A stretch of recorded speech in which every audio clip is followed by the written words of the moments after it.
Et voilà, nous sommes à présent à la causerie matinale.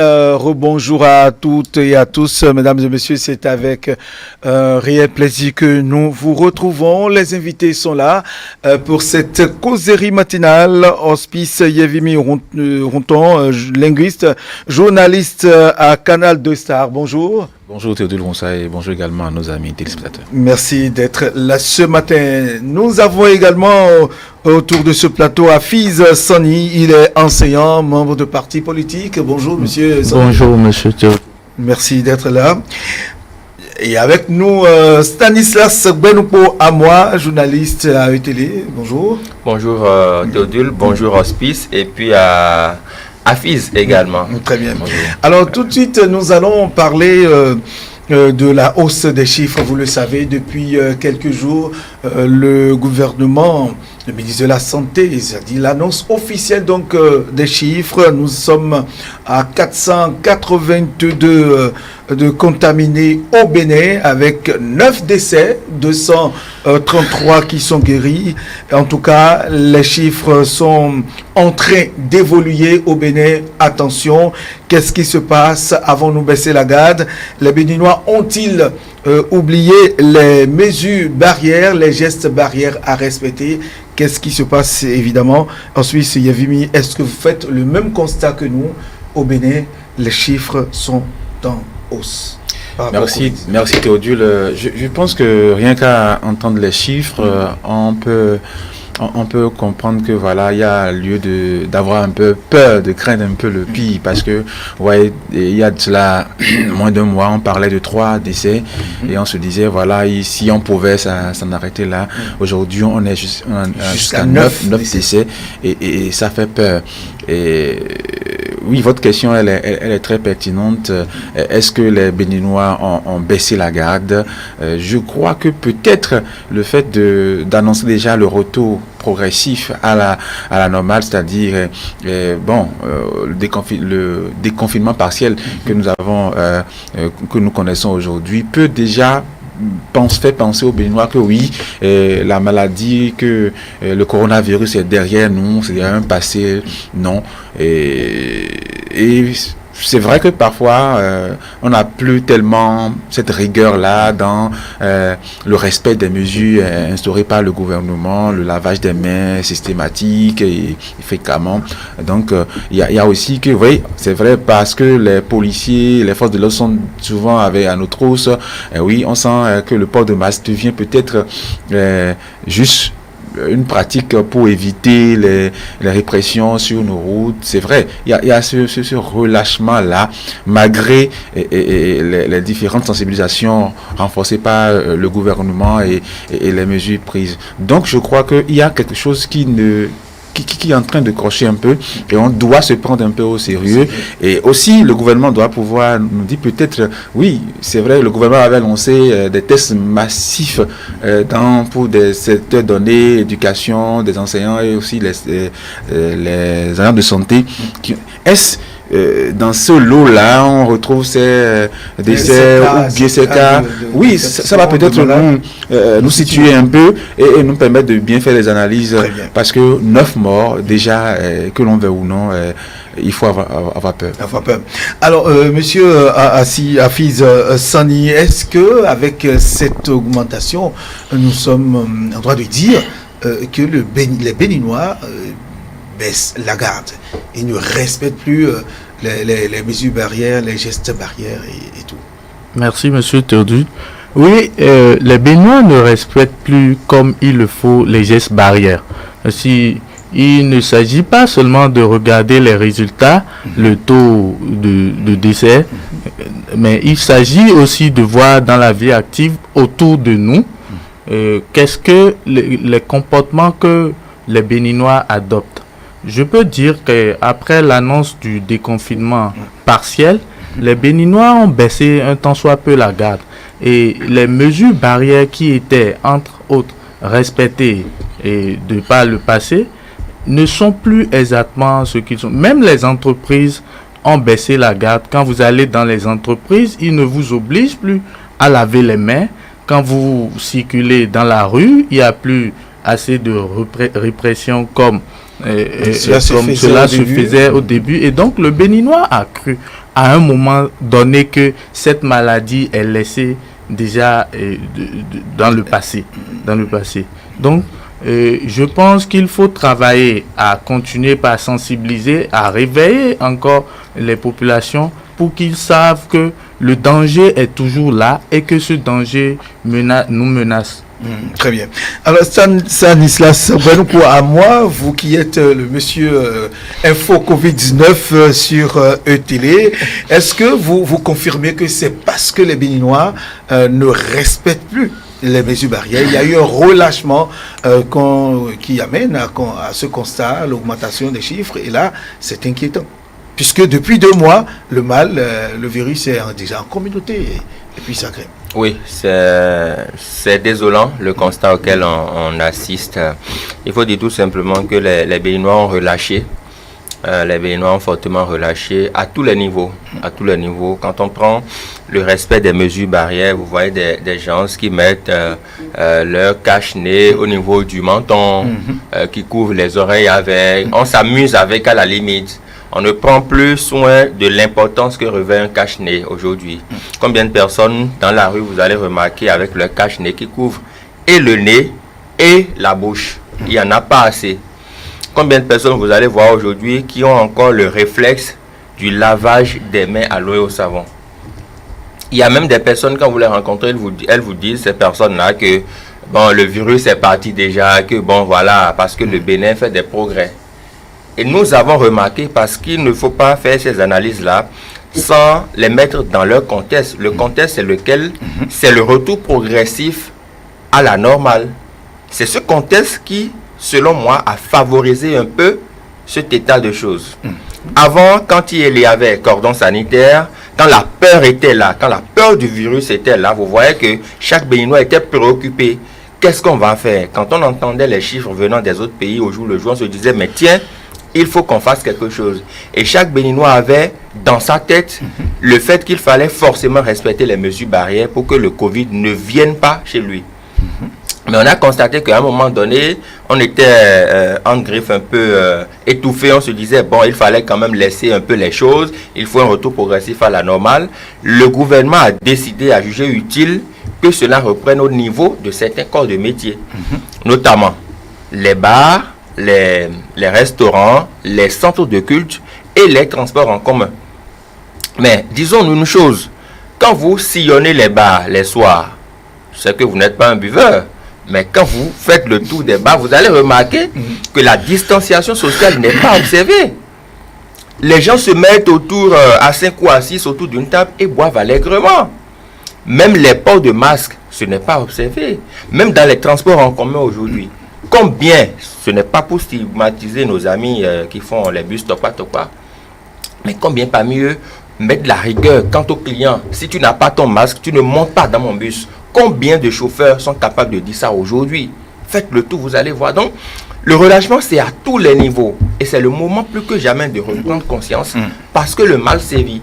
Le coronavirus n'est pas encore parti. Il est encore là. Bien présent. Bien présent, plus que jamais d'ailleurs. Plus que jamais, bien sûr. Et dans le monde entier, tous les États s'évertuent à y trouver un remède efficace. Mais pour le moment, le remède n'est pas encore trouvé. Il faut que nous prenions conscience, notamment dans les centres de culte, dans les centres religieux également, les prêtres, les imams, les pasteurs, tout ce que vous voulez, les chefs religieux en gros, doivent mettre l'accent dans leur homélie, dans leur prêche. Ils doivent sensibiliser toujours les fidèles quant au respect des mesures barrières. Ce n'est que cela faisant que nous allons pouvoir arriver à bout de ce virus. Très bien. Ensuite, Yevimi, est-ce que vous observez la même chose avec nous quant au relâchement, en tout cas du respect des mesures barrières par les Béninois? Est-ce que vous remarquez que dans les bus Topa, comme l'a dit Stanislas Gwanouko, le nombre de passagers est respecté? Est-ce que les gens ne continuent-ils pas de se saluer comme auparavant, se serrer la main, s'embrasser, etc.? Est-ce que à notre niveau, de façon individuelle d'abord, est-ce qu'il n'y a pas un problème de comportement, de relâchement? Oui, il y a un problème, comme l'a dit Stanislas, il y a un problème de relâchement terrible qui est là. Et lorsque vous vous évoquez ces différents corps de métiers, c'est-à-dire les bus Tokpa, les buvettes et les bars-restaurants. Comme il a dit, le constat il est là et c'est triste pour nous. Parce que lorsque vous voulez prendre votre bus et que vous trouvez que vous êtes citoyen et que vous avez encore à cœur l'existence de ce mal-là, du coronavirus, et que vous voyez déjà qu'il y a déjà sur les sièges plus de 4 personnes, bien plus de 5 personnes, vous pouvez vous dire non, moi je laisse. Lorsque le chauffeur lorsqu'il vous pousse à venir, vous asseoir, vous dites non, c'est déjà bon, il y a déjà plus de 5 personnes, de 4 personnes, je ne peux pas parce qu'aujourd'hui, il y a des mesures prises là pour ma santé. C'est à cela qu'on doit appeler les Béninois, que chacun à son niveau puisse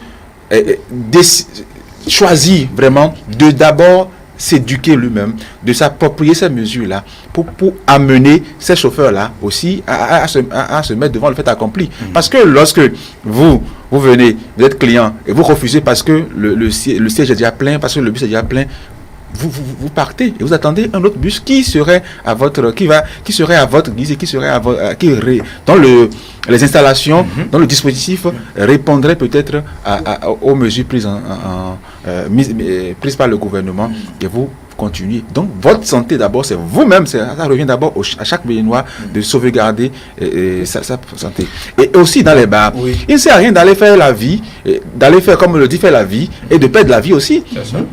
Et de perdre la vie. Donc quand vous êtes...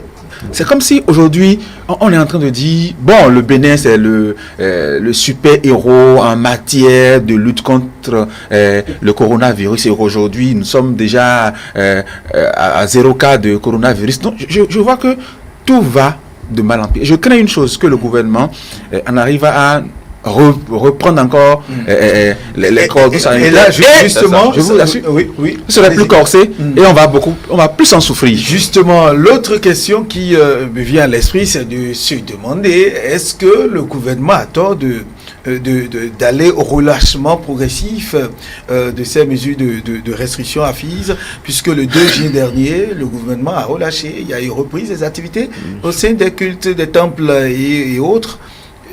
Est-ce que le gouvernement a tort? Est-ce qu'il y a problème là? Non, en fait, le gouvernement n'avait pas tort. Quand il est allé au déconfinement progressif, il n'avait pas tort parce que la situation était sous contrôle. La situation était sous contrôle et le gouvernement avait eu foi aux populations. Il avait eu foi aux Béninois, il avait constaté une certaine prise de conscience, ce qui l'a amené à se dire, mais on ne peut pas vivre en confinement tout le temps. Il faut maintenant essayer, il faut aller un peu vers le déconfinement progressif, histoire de voir ce que ça va donner. Mais force est de constater que les Béninois ont relâché, ils ont vraiment relâché. Quand vous faites le tour des lieux de culte, aujourd'hui, bon, déjà, et la mentalité béninoise, c'est que déjà, lorsque quelqu'un il est malade, on l'amène d'abord à l'église ou à la mosquée. Et le pasteur ou l'imam essaye d'abord de faire pour lui. Il essaye de faire pour lui, histoire de le guérir. Il prie. Or, on oublie aussi, à un moment donné, que celui-là peut être atteint de ce virus. Et au moment même où le pasteur est en train de prier pour lui, et pour qu'il il y a déjà le contact. Il y a déjà le contact. Il y a le contact. Il n'y a pas non seulement le contact avec le pasteur, mais avec les autres fidèles. Est-ce que vous voyez? C'est très important. Et moi, je pense réellement qu'il faut repenser la question et prendre les mesures qu'il faut pour réduire un tant soit peu l'évolution du virus dans notre pays. Oui, Hospice? Non, je dis amène à ce qu'il vient de dire. Ça voudra dire que chaque Béninois, comme je le disais, doit pouvoir se prendre au sérieux, et que ce soit à l'église, dans les couvents. Oui, mais est-ce qu'aujourd'hui, les mesures de restriction sont effectivement respectées dans les églises, les lieux de culte, les couvents? Parce qu'il est dit qu'il faut se laver les mains régulièrement, il faut désinfecter les lieux de prière, de culte après chaque célébration. est-ce que véritablement c'est respecté?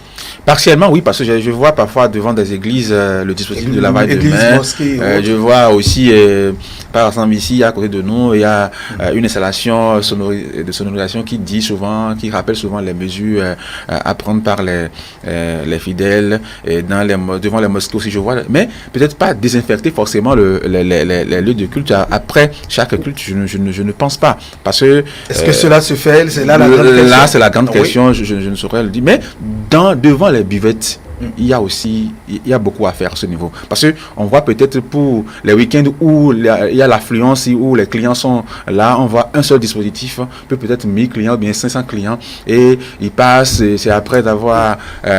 après 5 bouteilles de bière qu'on se rappelle que voilà, on doit aller vers... Parce qu'il n'y a personne là pour rappeler chaque fois aux clients que oui, le dispositif est là pour que vous puissiez vous laver les mains avant. Et les installations des différents bars, le périmètre défini par les bars ne permettent pas aux clients forcément de voir ce dispositif avant d'aller s'asseoir. Parce que, vous voyez, vous allez sur le stade de l'Amitié.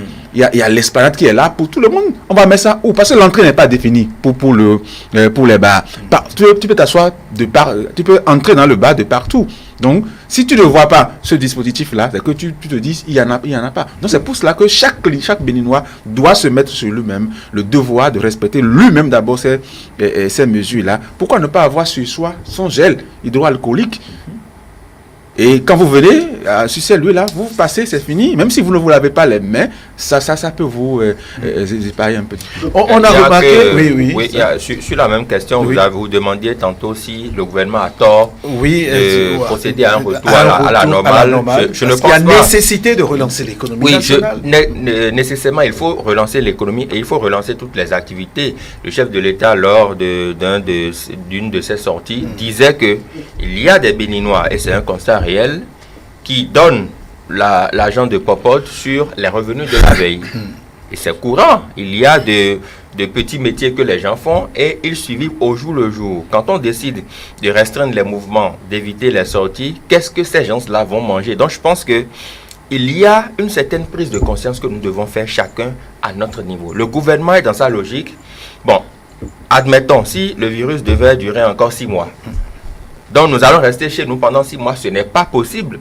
Mais on peut essayer de vivre avec. C'est ce que tous les États du monde essaient de faire aujourd'hui. On essaie de vivre avec le virus, de respecter au maximum les gestes barrières.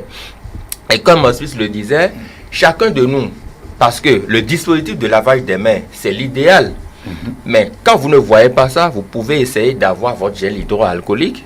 Quand vous sillonnez les lieux de culte, il y a 2 aspects fondamentaux. Le premier, c'est la présence des dispositifs. Mais le second, qui est le plus important par ailleurs, c'est le respect de ce dispositif-là par les fidèles qui y entrent.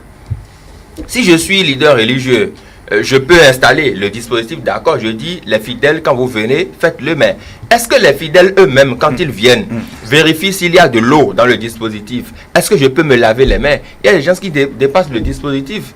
Et quand il n'y a pas quelqu'un qui est là, qui peut dire, madame, revenez en arrière, lavez votre main avant d'intégrer l'église, quand il n'y a pas quelqu'un qui puisse le dire comme ça, mais les gens dépassent. Il y a beaucoup de gens qui, même pendant la période de restriction de mouvement, parce que au Bénin, nous n'avons pas connu le confinement, il faut le préciser. Il n'y a pas eu confinement au Bénin, il y a eu cordon sanitaire, et pour ça, nous saluons, une fois encore le gouvernement. Voilà, donc, au Bénin, quand même il y avait le cordon sanitaire, il y a des personnes qui se saluaient avec la main. Des personnes qui se disent, bon, nous sommes à 2 cas de décès, à 3 cas, non, il n'y a pas péril en la demain. Ils se saluent avec la main. Vous voyez des gens qui mangent allègrement au bord de la voie, qui font... Mais il y a une désinvolture totale par rapport au coronavirus. Il faudrait que nous en prenions conscience, chacun à notre niveau. Et quand même nous allons à un endroit où il n'y a pas ces dispositifs, demandons simplement... Mettez le dispositif, sinon je n'achète pas chez vous, ou bien on peut se retourner. Je crois que cela faisant, chacun de nous peut contribuer. Nous avons remarqué également dès le 2 juillet qu'il y a les grands rassemblements, les manifestations, les décès, les cérémonies de décès de ceux-ci qui ont repris depuis même avec de très grands rassemblements. C'était comme si le coronavirus n'est pas en communauté en Suisse. Oui, c'est ce que je déplorais il y a l'instant, parce que le gouvernement, lui, il a joué son rôle, on peut le dire. Le gouvernement a joué son rôle. Un gouvernement, prend des mesures qu'il faut pour éviter ces genres de fléaux, ces genres de maux à ses citoyens. Mais il revient à chaque citoyen, comme on le disait, de respecter régulièrement ces difficultés-là. Parce que, je vous dis, il ne sert à rien de passer 3 mois de cordon sanitaire et de revenir parler encore de notre décès après un retour progressif à la normale. Donc, le gouvernement a joué totalement son rôle. Le mal, c'est au niveau de chaque Béninois. Et on ne peut pas aujourd'hui mettre une force de l'ordre dans chaque maison pour nous obliger à respecter ces mesures-là. On nous a parlé ici d'une restriction de 10 à 10 personnes pour pouvoir... Maximum 50 pour les enterrements.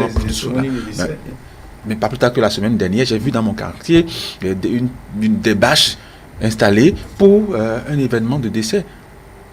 Et je me suis dit, mais est-ce à dire que ces Béninois-là ont oublié notre passé récent, ont oublié que voilà, jusqu'à présent, le mal est encore avec nous. Donc, je pense qu'il faut en appeler à la prise de conscience de chaque Béninois. Le gouvernement a joué son rôle en nous proposant, en nous imposant des mesures, et il nous revient de respecter. Sinon, je crains toujours un retour au cordon sanitaire. Ce serait plus, je vous assure, on peut aller vers le confinement, parce qu'on n'a pas connu cela. Peut-être que c'est ça qui est à la base de notre... Et donc, selon vous, si Sani Hafiz, vu l'évolution des chiffres au plan national, et il se pourrait que le gouvernement prenne d'autres dispositions, puisque on a remarqué un relâchement au niveau des Béninois. Vous partagez la même opinion? Oui, je le partage, parce que le gouvernement est garant avant tout de la protection des populations, des citoyens. Donc, s'il faille prendre encore une fois des mesures pour pouvoir éviter des décès, le gouvernement ira dans ce sens. Mais moi, le plus important pour moi, c'est d'appeler les citoyens à la prise de conscience, comme l'a dit M. Hospice. Moi, je rentrais il y a de cela 3 jours à la maison, lorsque j'ai vu les forces de l'ordre dans un bar disperser les populations. Ils n'avaient pas, pourquoi ils n'avaient pas le masque, ou bien les mesures de distanciation n'étaient pas respectées, n'étaient pas du tout respectées. Et les Béninois avaient pris l'habitude des cérémonies, des fêtes, etc. De grands rassemblements. Donc, ils n'arrivent pas à se dérober, à se détacher de ces comportements. Ce qu'il faut vraiment faire, parce que là, la situation, elle est dangereuse. Et il faut vraiment la prendre au sérieux. En Suisse, je dirais Stanislas Guanopo à moi, aujourd'hui, faut-il corser la campagne de sensibilisation? Faut-il aller à la force cognitive pour pouvoir amener les Béninois à reprendre conscience de la chose? Et qu'est-ce que vous proposez en fait? Non, je pense qu'il faut d'abord continuer par la sensibilisation. Voilà, en fin de semaine déjà, il y a eu un nouveau message du ministre de la Santé, surtout adressé aux leaders religieux. Donc je pense que c'est déjà ça. Il faut continuer par la sensibilisation, adresser des messages. Il faudrait que chaque responsable à divers niveaux puisse jouer son rôle. Les leaders religieux, rappelez toujours à leurs différents fidèles, les responsables de bars et de restaurants, il faudrait qu'ils mettent un accent particulier sur le dispositif de lavage des mains. La distanciation aussi. On ne le dit pas souvent. Quand vous entrez dans certains bars ou dans certains restaurants, la distanciation sociale n'est pas respectée. La disposition des tables ne permet même pas que les gens observent la distanciation quand ils sont en train de manger ensemble. Donc tout ça, ça pose un véritable problème. Il faut que à chaque niveau, sur chaque maillon de la chaîne puisse jouer convenablement son rôle. Et moi, je voudrais m'appesantir beaucoup plus sur les transports en commun. Les transports en commun, parce que qui dit transport dit véhicule du virus et tout ça. Donc, il faudrait que chaque client ou chaque passager, avant de monter à bord d'un taxi ou d'un bus, puisse avoir son masque. Et que quand il ne l'a pas, que le chauffeur lui-même prenne sur lui de l'interpeller, de lui dire, mais si vous n'avez pas votre masque, vous ne montez pas dans mon taxi. Ça ne lui enlève rien. S'il veut gagner peut-être 500 ou 1000 francs, en laissant la bonne dame monter sans son masque, et plus tard il se crée des ennuis, alors qu'il aurait pu éviter ces 500 ou 1000 francs et garder sa santé intacte, qu'est-ce qu'il peut choisir? Qu'est-ce qu'il doit choisir? Je crois qu'en 2 mots, il faut choisir le moindre. Absolument. Essayons toujours d'observer la distanciation, d'observer le respect strict des gestes barrières, parce que le gouvernement est dans une logique de nous amener à un retour progressif à la normale. Et je vais peut-être dire quelque chose qui va peut-être vous surprendre. C'est vrai que quand on prend le monde entier, en tout cas la sous-région ouest africaine, le Bénin, osons le dire, est une satisfaction en matière de politique, de lutte contre le coronavirus.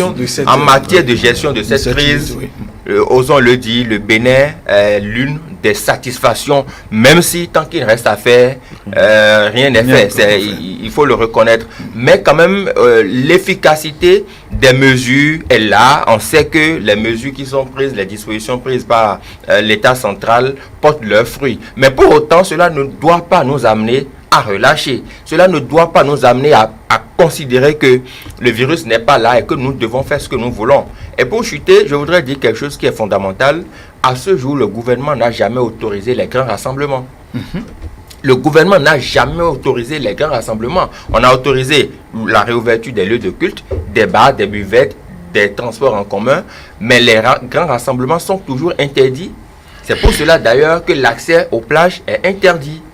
Et donc, les Béninois doivent se rappeler que l'autorisation de la reprise progressive de certaines activités n'est pas une fin en soi. Ça ne veut pas dire que tout est permis et qu'on peut se regrouper quand on veut. Parce que quand on verra les forces de l'ordre, par exemple, venir disperser des gens qui sont dans une certaine réjouissance, on dira que l'État est contre nous, alors que l'État n'a jamais autorisé ça.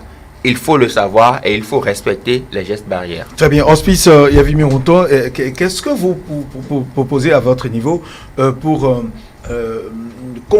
la sensibilisation, pour ramener les Béninois à la raison, pour qu'ils sachent véritablement que le mal est toujours en communauté et ça crée des dégâts? Je pense qu'il faut utiliser à bon escient et encore de plus les dignitaires, les responsables de culte. C'est parce que aujourd'hui, c'est comme un enfant que vous envoyez à l'école. C'est le maître qui devient son premier éducateur. Donc, ces responsables doivent désormais se prendre sur eux le devoir de sensibiliser régulièrement leurs fidèles. Il faut aussi, comme je l'avais dit sur un autre plateau, que les mesures ne nous amènent pas, le relâchement ne nous amène pas à multiplier les séances d'évangélisation, que nous puissions nous limiter simplement au culte de dimanche peut-être et à quelques 2-3 programmes dans la semaine pour permettre à nos fidèles de vivre aisément leur foi. Il ne sert à rien de passer, de venir à l'église pour après, une fois à la maison, choper une maladie et trépasser. Donc je crois que les leaders religieux doivent être forcément mis à contribution. Les chauffeurs sur les packs, parce qu'ils sont aujourd'hui organisés, on peut corser la sensibilisation à ce niveau-là, les sensibiliser, s'appuyer sur les dirigeants pour mieux les sensibiliser et à ce que à chaque fois qu'ils veulent prendre un client, qu'ils puissent exiger de ce client-là le port de masque. Et aussi, pourquoi ne pas installer une méthode de désinfection périodique des véhicules aussi. Peut-être que le matin, avant que le chauffeur ne démarre sur le parc, et qu'il y ait désinfection du bus, et à midi, il revient faire le même exercice, et aussi le soir, il revient bien. En tout cas, trouver cette formule-là pour que les chauffeurs aussi soient complètement impliqués, totalement impliqués. Et dans nos bars, limiter au maximum le nombre de places. Limiter au maximum au nombre de places. C'est-à-dire quoi? Un bar qui avait un effectif de 100 peut revenir à 50. Oui, bon, c'est fini. Aujourd'hui, on ne peut plus vous... C'est vrai, économiquement, vous allez en souffrir. Mais vous allez sauvegarder vous-même d'abord votre vie parce que vous utilisez plus ce lieu que le client. Le client qui vient et il infecte le lieu. Vous venez pour essuyer peut-être et vous chopez la maladie. Donc, c'est d'abord vous-même en tant que promoteur de bar et vos serveuses qui sont plus exposés à la maladie que d'abord le client. Surtout que dans les élèves, juste après les examens, les élèves des cours primaires vont reprendre des classes au moins pour un mois. Là, ça c'est sérieux. Vu l'évolution des chiffres, il faut prendre les choses au sérieux, Hafiz. Bien sûr, il faut prendre les choses au sérieux, surtout qu'il s'agit des élèves du primaire, des élèves qui ne sont pas censés avoir une certaine maturité. Et donc, il va falloir compter sur les parents qui vont les enseignants, les parents, un modèle de communication, leur direction aussi pour les sensibiliser. Oui, depuis la maison, il faut commencer par sensibiliser l'enfant, l'élève qui est élève, et revenir maintenant aux enseignants.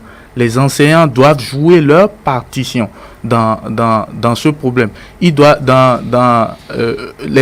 enseignants doivent jouer leur partition en ce qui concerne le respect des mesures barrières. Ils doivent aussi sensibiliser les enfants, respecter les mesures de distanciation et aussi mettre les dispositifs de lavage de mains et autres au service au niveau des écoles. Donc je pense que c'est ce qu'il faut faire. Stanislas, autre mesure? Oui, surtout par rapport aux enfants. Par rapport aux enfants, déjà au niveau des enseignants eux-mêmes, ils doivent savoir que ces petits-là, ces petits-enfants vont reprendre, donc déjà proposer des dispositifs assez conséquents dans les établissements déjà pour accueillir les enfants, le lavage des mains et puis la désinfection aussi, puisqu'on en parle. Je pense que la méthode qui serait la plus rassurante au-delà de tout aujourd'hui, c'est la désinfection des salles de classe, des lieux de culte, voilà, des lieux de rassemblement. C'est très important à l'intérieur des véhicules. Il faut procéder à la désinfection. Si c'est un moyen coûteux, je pense qu'il va falloir adopter une politique pour quand même faciliter l'accessibilité à ce dispositif de désinfection-là pour que chacun l'ait au niveau des responsables religieux. Il faut qu'on l'ait au niveau des centres d'éducation également, dans les écoles. Il faut désinfecter les lieux avant que les enfants ne reprennent juste après les examens. Et l'autre chose également, c'est que chaque parent doit préparer psychologiquement son enfant à la reprise. Les enfants d'un certain âge, portez vos masques. Les masques ne constituent pas un jouet. Il faut le dire, il y a des personnes, même adultes, vous les voyez avec leur masque dans la main, autour de l'index, en train de tourner ça comme si c'était un jouet. Donc, il y a ces petits gestes-là qu'il faut éviter. Le masque, ça sert de cache-nez, ça sert à couvrir le menton, le nez et la bouche. C'est très important. Donc, chacun de nous doit procéder à une reprise totale de conscience collective. Il faut que chacun à son niveau puisse véritablement travailler à endiguer ce mal. C'est vrai que ça progresse de jour en jour, mais nous pouvons limiter cela. Nous pouvons revenir à... Je me rappelle, et il fut un temps dans ce pays où nous avons traversé à pratiquement 2 semaines sans de nouveaux cas. Il y a eu ça dans ce pays. On peut revenir à ces périodes-là si nous continuons pas à respecter les gestes barrières. Ce n'est que cela qu'on nous demande et ce n'est pas si exigeant que ça de nous demander de nous laver nos mains régulièrement à l'eau et au savon. Ce n'est pas trop demandé que de nous dire par exemple d'observer la distanciation sociale quand nous allons dans un bar pour boire. Ce n'est que pour notre bien et les conséquences quand nous ne les respectons pas sont davantage plus difficiles à contenir que si nous les respectons. Très bien, merci à vous chers invités. Ceci nous amène, parlant donc de la sensibilisation de tous les Béninois et surtout des enfants. Ceci nous amène à parler de la journée africaine de l'enfant aujourd'hui, 16 juin. L'Afrique célèbre les enfants. Ça a été institué depuis 1979 en Afrique du Sud, à Johannesburg, les enfants de Soweto qui ont été malheureusement maltraités, tués en nombre. L'Afrique, donc l'Union africaine a décidé de la date du 16 juin de chaque année pour célébrer l'enfant africain. Ça dit ça, c'est pour moi, Hafiz, Sani. Hospice Yavimé, vous avez tous été enfants, aujourd'hui père de famille, Hospice. Alors, l'enfant, qu'est-ce que l'enfant représente pour vous? L'enfant L'enfant, c'est l'avenir de l'humanité. Lorsque l'enfant naît, c'est pour cela qu'on dit souvent la famille applaudit à grands cris, parce qu'on voit en lui le symbole de l'avenir, le symbole d'un futur. Et c'est vrai que nous ne sommes pas divins, mais on ne sait pas toujours si ce futur-là est radieux. Mais la prière qui accompagne chaque fois l'enfant lorsqu'il naît, c'est qu'il y ait la prospérité, qu'il y ait un bon avenir, qu'il y ait le futur, pour pouvoir mieux représenter l'humanité, pour pouvoir mieux aider l'humanité à grandir.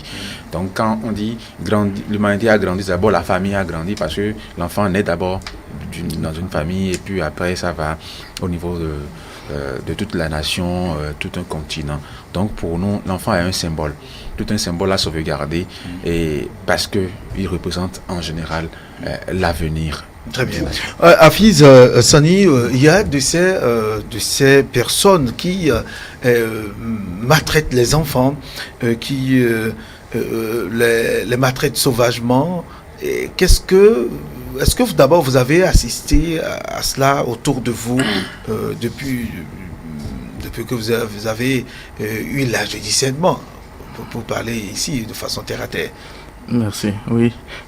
En fait, c'est malheureux de constater qu'il y a de ces gens de personnes qui maltraitent encore les enfants. Vous savez, avant tout, l'enfant, c'est le fruit de l'amour.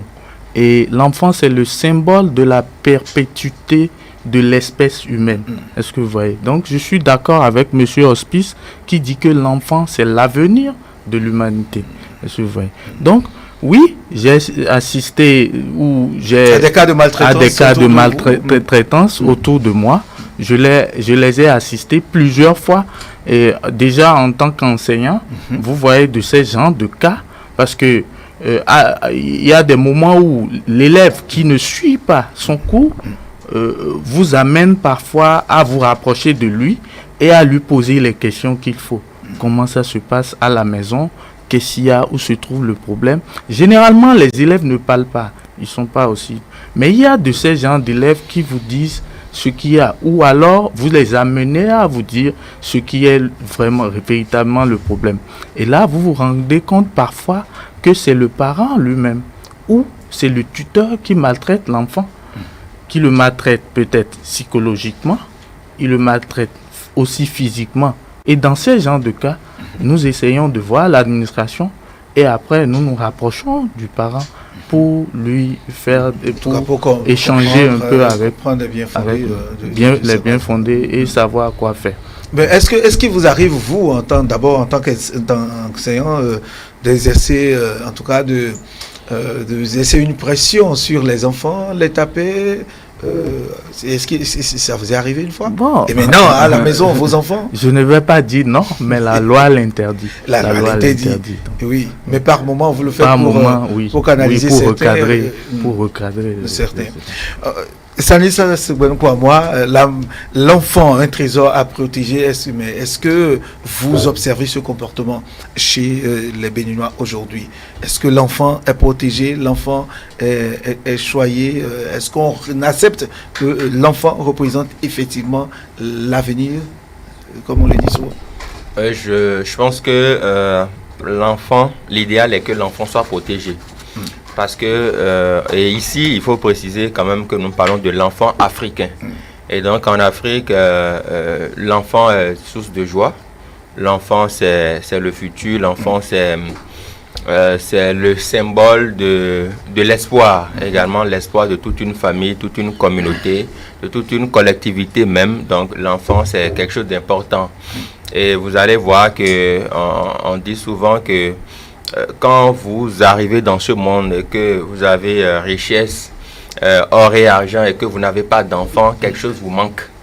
Ça prouve à quel point l'enfant a sa place dans la conception africaine. Je ne connais pas pour les Européens, mais je sais qu'au niveau africain, surtout au Bénin, l'enfant a sa place. Quand vous l'avez, c'est que vous êtes digne d'être considéré comme un homme. Un homme responsable. Un homme responsable. C'est d'ailleurs pour cela que beaucoup de personnes s'évertuent à en avoir ne serait-ce qu'un. la personne vous dit, je fais tout pour avoir au moins un enfant, pour qu'on m'appelle père ou qu'on m'appelle mère. Donc, c'est montrer à quel point, en Afrique, l'enfant est important. Mais alors, la question est de savoir si l'enfant africain est protégé, si l'enfant africain est bien choyé, il a l'enfance dont il rêve. L'exception à laquelle nous assistons aujourd'hui, c'est que il y a de ces enfants qui sont contraints, pour une raison ou une autre, de rester dans les rues. Est-ce que c'est une bonne image de voir des enfants dans les feux, en train de quémander pratiquement, en train de demander de l'argent pour pouvoir survivre? On peut se demander, est-ce qu'ils ont des parents? Qu'est-ce qui a bien pu se passer pour qu'ils en arrivent là? Quand vous voyez des petits de 3 ans, 4 ans, 5 ans maximum dans les feux, quand vous vous stoppez pour vous demander 100 francs ou 50 francs, on se demande, mais qu'est-ce qui se passe?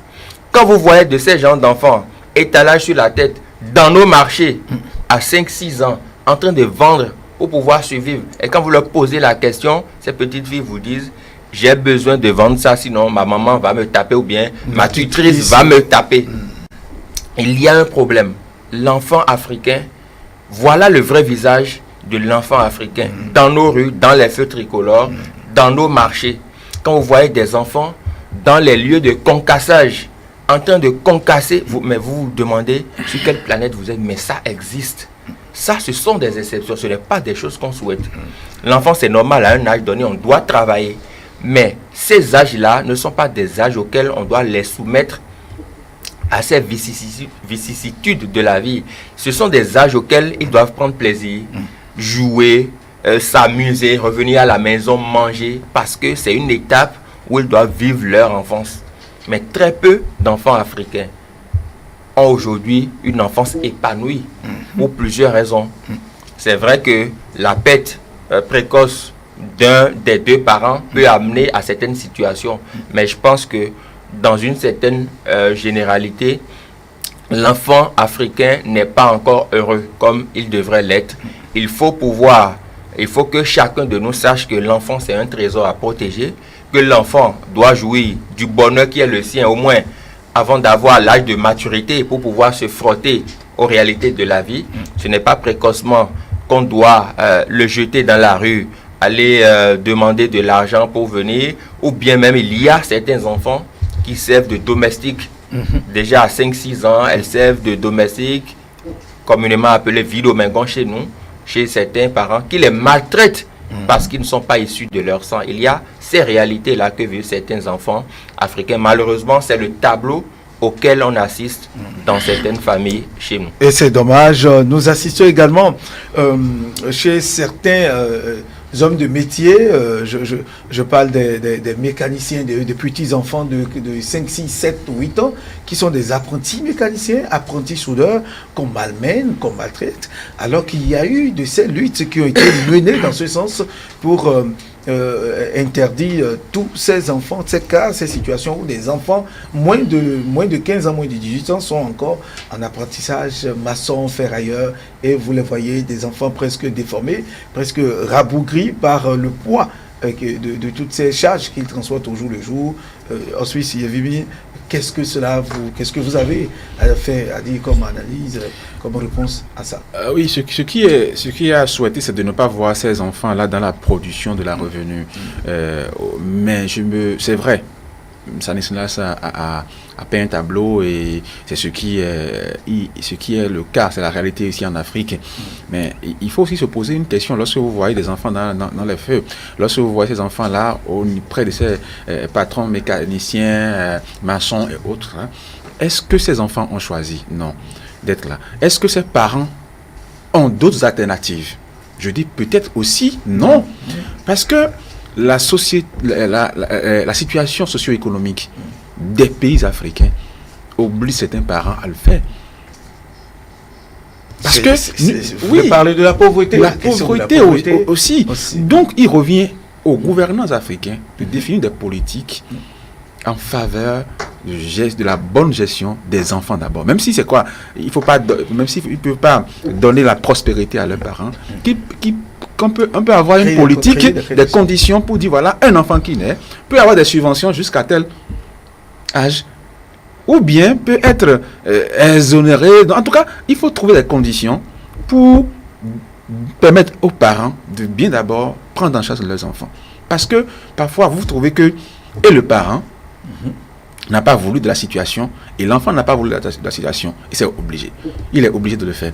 Nous voyons à Tokpa ici sous nos ponts, on voit des jeunes filles qui ne mangent, qui ne prennent leur petit déjeuner qu'après un coup de boutoir de diable d'un jeune mécanicien ou bien d'un vieux père qu'il donne son francs et c'est avec ça elle va manger. Est-ce qu'elle a choisi? Non. Peut-être parce que au village le parent est là-bas mais il n'a rien et n'attend qu'elle pour manger aussi. C'est des situations au village. Et on l'envoie à Cotonou pour chercher de l'argent. C'est triste, mais il faut que au niveau de nos gouvernants, des situations, c'est dans tous les pays africains, c'est pas au Bénin, c'est pas propre au Bénin, dans tous les pays africains. Donc il faut maintenant qu'ensemble, ces pays africains arrivent à définir des politiques, à œuvrer ensemble pour des actions adéquates en faveur de la protection de l'enfant africain. Si chaque nation doit faire de ces actions-là, on ne pourra pas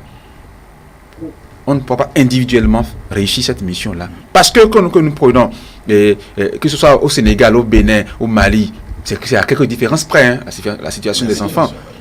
La situation à Tokpa ici se trouve à Sigame, à Tokpa, à Djamé, et à tout ce qu'il y a. En tout cas, dans tous les marchés de nos pays africains, il y a ça. Donc, à quelques différences près, nous avons les mêmes problèmes.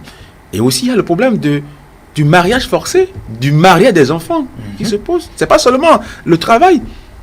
Puisqu'il y a des enfants déjà à 9 ans, à 12 ans, on célèbre. Elle est destinée à un monsieur qui a 3 femmes, 4 femmes, ouais. Ou bien déjà, parce que, oui, ce monsieur, c'est lui qui a pu régler la situation de la maman lorsqu'elle avait des difficultés à payer sa cantine, lorsqu'on voulait l'arrêter. Voilà, la cause c'est que on doit forcément, le monsieur doit prendre sa fille en mariage. Donc il y a ces situations-là. Et je veux que cette journée de 16 juin soit pour nous des journées bilan pour brandir des résultats positifs en guise de trophée et non une journée pour mener des actions.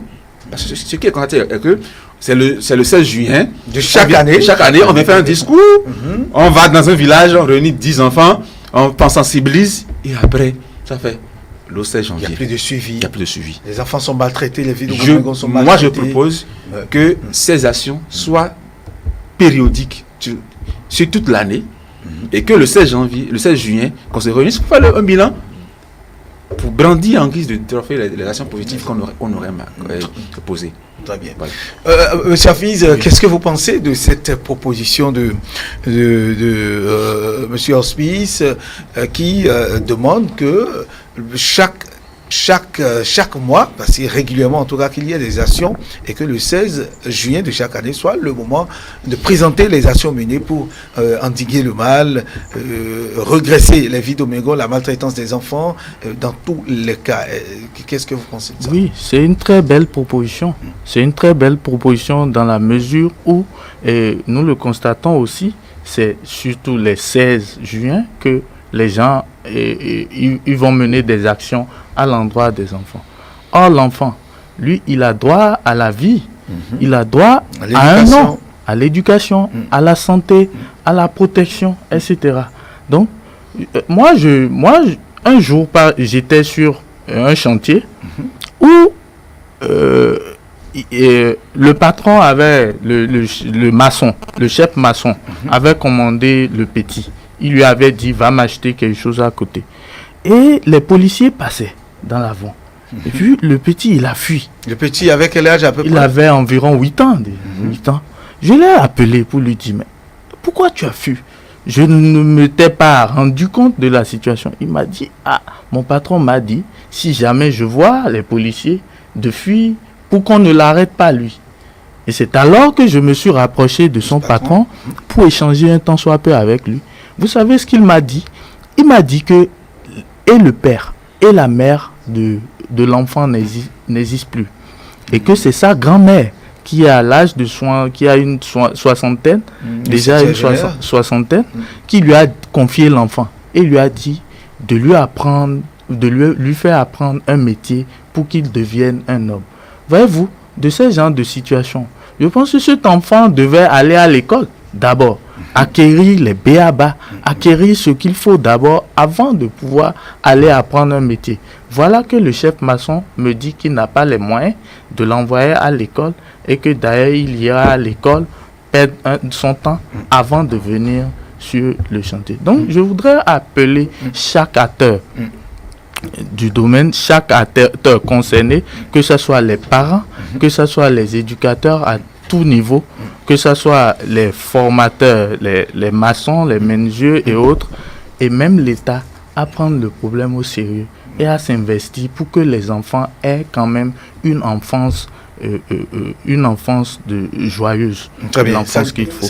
Oui, il y a deux petites choses que je voudrais dire. Je ne suis pas tellement d'accord avec Hospice qui pense que la pauvreté pourrait expliquer cet état de choses. Vous savez, dans le même temps, il y a certaines familles dans lesquelles on est pauvre, mais on n'envoie jamais les enfants dans les rues. Ça existe. Oui. Parce que l'âge que l'enfant a ne lui permet pas d'être confronté à certaines réalités de la vie. Donc, c'est le parent qui prend sur lui de souffrir en lieu et place de l'enfant pour le nourrir. L'enfant doit rester à la maison. Le parent sort pour connaître la souffrance et ramener de quoi manger à la maison. Mais il ne s'agit pas ici pour le parent de rester à la maison, d'envoyer l'enfant dans la rue pour qu'il fasse les exercices. Il y a des secteurs. L'enfant a une richesse lorsque le papa a 41, 50 enfants et que ses revenus ne permettent pas de supporter. Et ça, c'est la mentalité. Non, je suis d'accord que c'est le constat. Il y a des gens qui le font, mais ce n'est pas l'idéal. L'autre chose aussi, c'est que, M. Sani le disait, les enfants sont maltraités sur les chantiers, oui, mais on peut apprendre un métier sans être maltraité. On pourra peut-être revenir sur ça dans un autre débat, mais on peut apprendre un métier sans être maltraité. C'est quoi cette histoire où tous les enfants sont systématiquement maltraités quand ils sont en apprentissage ou bien quand ils essayent d'apprendre un métier? Et on trouve que c'est la norme. On pense que c'est normal de maltraiter un enfant qui est en train de vouloir acquérir un savoir. On dit ça va lui permettre, ça va le former. Non, on peut corriger l'enfant, mais pas le maltraiter. C'est deux choses différentes. À la moindre chose, on passe l'enfant à tabac, on lui dit que ça va lui permettre demain, quand il sera à son propre compte, de savoir que la vie... on lui sert à manger comme en excuse de l'excrément, et on a eu ces cas. Voilà, on a eu ce cas récemment. Donc, on peut former un enfant sans le maltraiter. Il ne faut pas se voiler la face. L'enfant, on peut le former, on peut lui apprendre les réalités de la vie, mais sans le passer par la maltraitance. C'est très important. Très bien.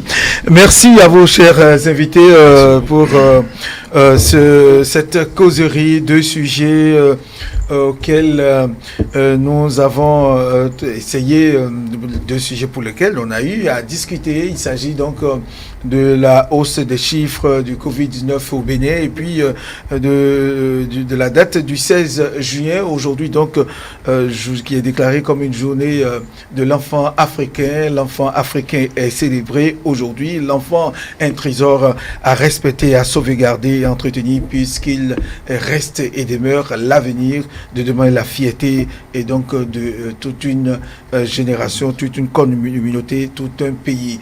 Hospice Yavimi, linguiste, journaliste à Canal 2 Star. Merci d'être venu. Merci à vous. Hafiz Sani, enseignant, membre de parti politique. Merci de répondre à notre invitation. Et puis Stanislas Bois-moi, merci d'être venu. Ce sera tout pour la causerie de ce matin. Avant de prendre congé de vous, nous allons certainement revenir sur la une du quotidien partenaire Le Matinal.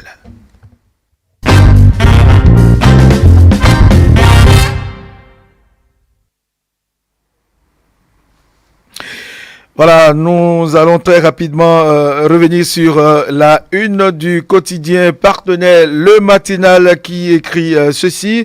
Pour sauver 8000 jeunes diplômés du chômage, le gouvernement lance un programme spécial à lire à la page 11. Et puis, crise sanitaire au Bénin, progression du Covid-19, 9 morts, 483 malades, 232 guéris. Talon insiste sur l'observance des mesures barrières. et puis d'anciens leaders étudiants créent le lien national. Ils appellent le chef de l'État à poursuivre les œuvres de développement en 2021. Ce sont là donc les titres à lire avec le quotidien de tantôt le matinal que vous pouvez retrouver dans les kiosques et chez les marchands de journaux au prix de 300 francs CFA. Ce sera tout pour le matin de ce jour. Le prochain rendez-vous, c'est demain matin dès qu'il sonnera 6h30. Très bonne journée.